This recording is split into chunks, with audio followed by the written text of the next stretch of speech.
योग और आयुर्वेद वस्तुतः यदि हम उसको गहराई में जा कर के देखें तो आयुर्वेद का ही एक अंग भी योग है। यानी कि योग जो स्वस्थ से स्वास्थ्य रक्षणम वाला जो पार्ट है उसको पूरा करता है। और इसीलिए कि जितने भी जो हमारे यहाँ स्वस्थ वृत्ति की बात की जाती है, आहार विहार की बात की जाती है, आचरण की बात की जाती है, वो सब कुछ योग के अंदर निहित है। यानी कि शास्त्र यदि स्पष्ट रूप में योग और आयुर्वेद को हम अलग मानते हैं, यदि मूलतः देखें तो ये दोनों का ही जो आधार है, उत्पत्ति है, वो वेद के द्वारा यही इनका प्रादुर्भाव हुआ है और उन ऋषियों के द्वारा ही प्रादुर्भाव हुआ है और साथ साथ इनका प्रादुर्भाव हुआ है।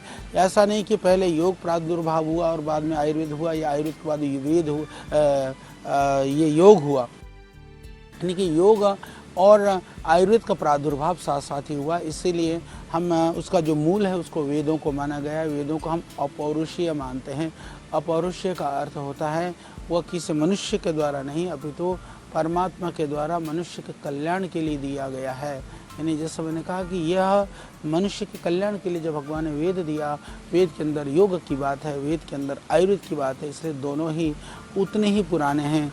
तो वो कितने पुराने हैं इसमें एक तरह से कोई विवाद हो सकता है, इसके ऊपर पक्ष और विपक्ष बन सकता है, पर आदमी ये नहीं कह सकता कि वेद और योग और आयुर्वेद कब से हैं। मैं ये कह सकता हूँ कि तब से हैं जब से मानव का इतिहास है। यानी मानव कब पैदा हुआ इसमें भेद हो सकता है, पर इसमें कोई भेद नहीं है कि मानव जब से है तब से योग और आयुर्वेद ऋषियों के द्वारा हमारे को प्रदान किया गया है। हमारे पूर्वज ऋषि मुनियों ने जब वर्षों तप किया, निरंतर शोध किया और अध्ययन अनुसंधान ये सब कुछ करने के बाद में ये मानव मात्र के लिए इन दो विधाओं को जो है सुस्वास्थ्य की प्राप्ति के लिए, कल्याण की प्राप्ति के लिए दिया है उन्होंने।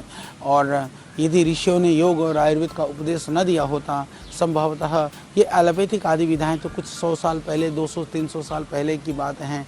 उससे पहले जो मानव निरोग और स्वस्थ था, या आज दुनिया के अंदर जितने भी जो जड़ी बूटी आश्रित चिकित्सा पद्धतियाँ हैं, जितनी भी ध्यान आदि की पद्धतियाँ हैं, उनका सबका विकास आयुर्वेद और योग से ही हुआ है।